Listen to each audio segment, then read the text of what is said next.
On working. Good evening. Good evening. Thank you. My name is Leonard Spearman Jr. I'm a administrator here at Thurgood Marshall School of Law, Texas Southern University. I'm the director of the Center for Government Law, and it is my honor to welcome you to our campus, to our law school, to our moot courtroom, and to be a part of this wonderful event tonight that the Government Law Society has sponsored. A few years ago, we didn't have a Center for Government Law, and I get asked by a lot of alumni, how did this get started? Well, when I came on campus, one of the things we wanted to do, since many of our graduates have an interest in government, go into government on all kinds of levels, and I had a little background in politics and government, I thought what a great idea to provide internships, to provide speakers, to provide an opportunity that if all of our law students don't make it into the top 5% in law firms around the country, then there are other avenues that they can go into as well. So for those of you who are at U of H Law Center, South Texas School of Law, you may feel the same way, that if you don't make it downtown in the high-rise building, there are other opportunities that give you such a rich experience about government politics and about certain areas of law that the experience and the training is invaluable as well. So thank you for coming out. For those of you who are not law students and are in different careers, we also thank you, because many of the lawyers here, future lawyers, would like to represent you at some point in time, both whether you're in trouble or you just need good representation. And Thurgood, South Texas, and the University of Houston have excellent training grounds for law students coming out and serving both Houston, Texas, and the nation. So let me get started here and introduce someone who is not only fascinating but remarkable. I've met him just very briefly here, but we all have seen the remarkable career of Congressman Ron Paul. We know the challenges that he has faced in his campaign attempts, in his philosophy, and when you really get down to it, he's not far off from where we probably are. It's a lot like, you know what he's saying is correct and in the right path, and wow, somebody is actually saying all the right things. I admire you. I always carry my little Constitution around, and littered throughout his background and resume, it talks about the constitutional issues. You would think he might have gone to law school instead of Duke's Medical School, but I know he's a doctor, and proud of the fact that he's delivered, I see it very boldly in his background, over 4,000 babies. So that's an accomplishment within itself. Many times, great speakers don't want to have me spend a lot of time trying to talk about how great they've been and the things that they've done, because in a sense, that's the history of how they got to where they are. We want to hear about their future and their vision. And so if I spent more than the 2 minutes that I've already spent talking about a gentleman who grew up in Pittsburgh, Pennsylvania, but as his wife told me, moved to Texas as fast as he could and has been here in Texas longer than he's been in Pennsylvania. So he has been duly classified and as a Texan, representing the 14th Congressional District, that makes up Brazoria, Wharton, so many other the beautiful counties in the state, and actually can be considered the home of the Texas capital. I think that's the way it reads. But going into the part that makes him so unique is that sound fiscal policy that you will hear, I'm sure, tonight about what he believes in. His belief that if it's not in the Constitution, that it shouldn't be there. And just one anecdote that I have to say. I talked to my son who's a senior in high school, and he's taking accounting and business math, and I talked to him about income tax and how the government's going to take your money, whether you win it in the lottery, whether you win it on Jeopardy, whether you work hard for it. And he looks at me and says, "Dad, that is so unfair." And all I can say is get involved in politics and government and make some changes. Well, I wish he was here tonight to listen to the gentleman who is trying to make those kinds of changes. Once again, I have a lot that I could say about him. You know, we have internet. You can find out about it. Without further ado, Congressman Ron Paul, it's my pleasure.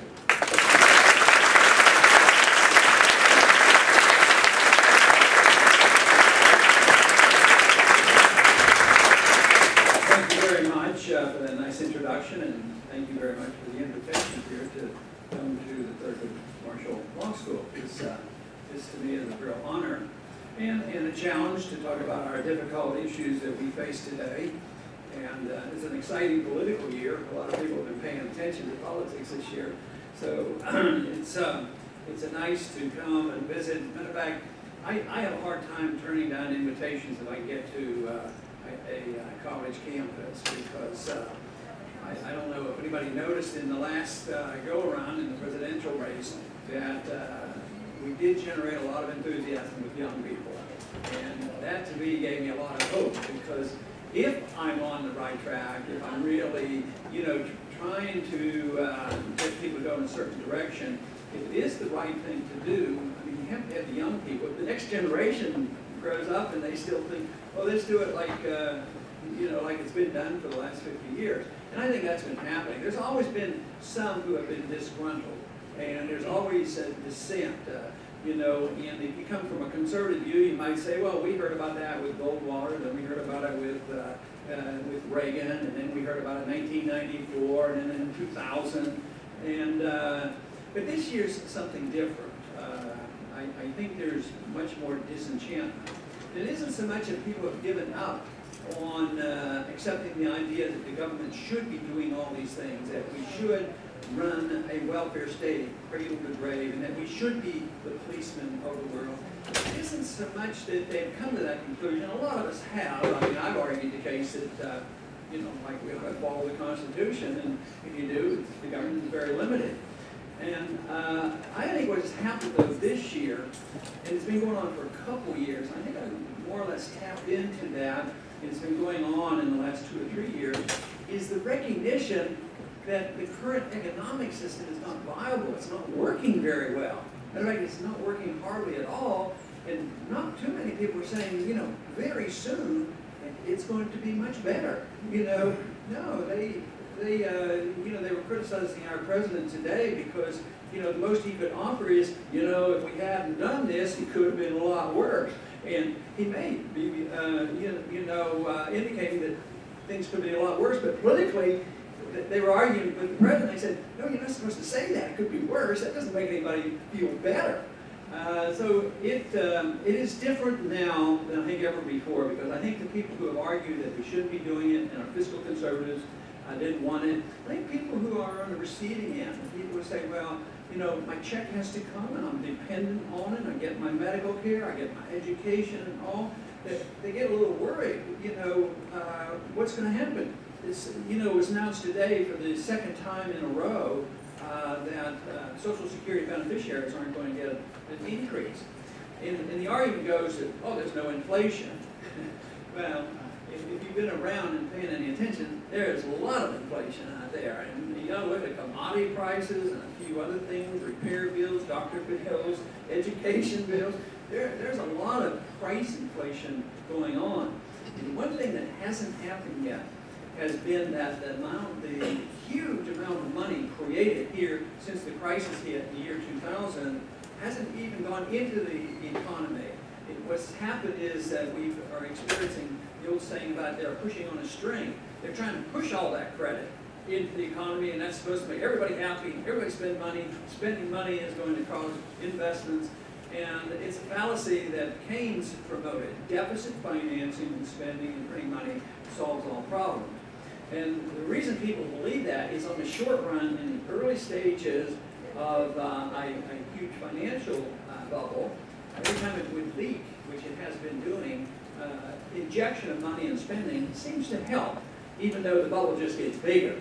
And this has been going on literally since the 1970s. I got fascinated with Austrian free market economics in the 60s and the 70s, and when Nixon came along and said that, oh, we're in trouble, it was the initial stages of our bankruptcy, because we no longer could honor our commitment to back our dollar with gold. We had 700 million ounces of gold, gave away approximately 500 billion ounces of gold at $35 an ounce.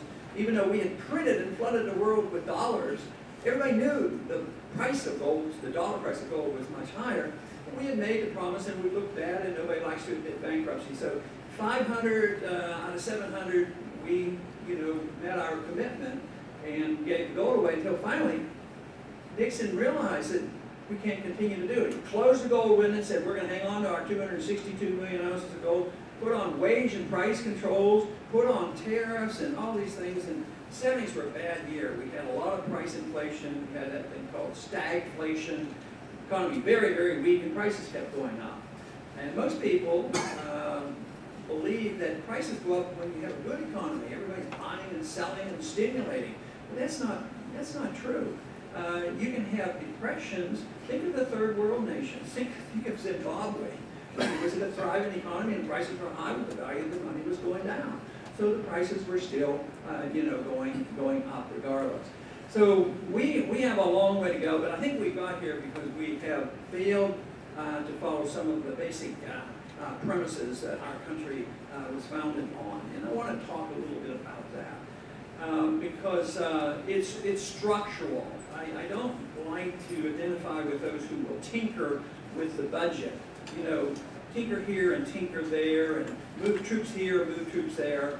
I think it's very structural, very philosophic, very fundamental, and our guideline was supposed to have been the Constitution. Every member of Congress takes the same oath of office, and I'm considered, and even those who disagree with me, never, ridicule me for being a strict constitutionalist. I thought, he's a very strict constitutionalist, and he's a principled person, but at the same time, most of the rest are voting for all these things one way or the other. I believe what our founders had discovered was the understanding about what rights are. And I believe, and Jefferson was very clear in the Declaration of Independence, that liberty means that we have a natural right to our life.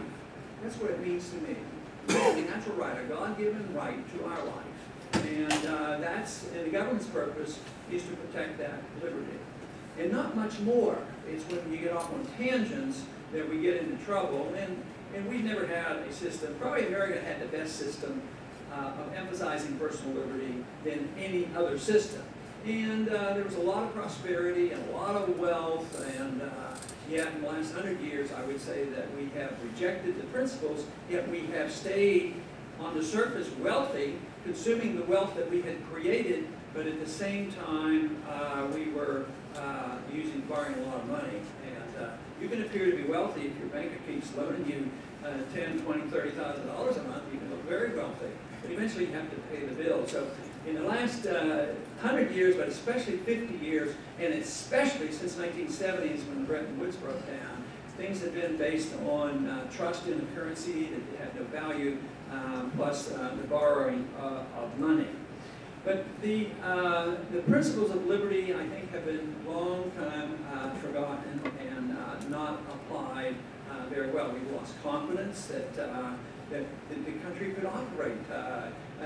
We don't really trust freedom. We think, oh yes, that sounds like a good idea and I'm for it, except and how would this be done? And how would this be done? This wouldn't be happen. If you didn't have government in education, there'd be no education. If you didn't have government in medical care, there'd be no medical care. If you didn't have our government policing the world, there'd be constant fighting and killing. Well, if we end up with a financial crisis where the checks bounce, the Social Security checks bounce, and medical care keeps going down in quality, then you say, well, even this idea, even if it's based on good intentions, it really hasn't, solved our problems, and we have to adjust that. But this principle of liberty, I can apply it in several areas, and I know later on we'll have some questions and we can clarify anything, but I think the most important thing to me is the principle that we have a right to our life, and we should have a right to the fruits of our labor. But that doesn't work unless you accept the notion that nobody can use force, nobody can initiate force against another person. And that means individuals can't do it and governments can't do it. So if Bastiat wrote this neat little book in the 19th century called The Law, and I think all law students ought to read the law.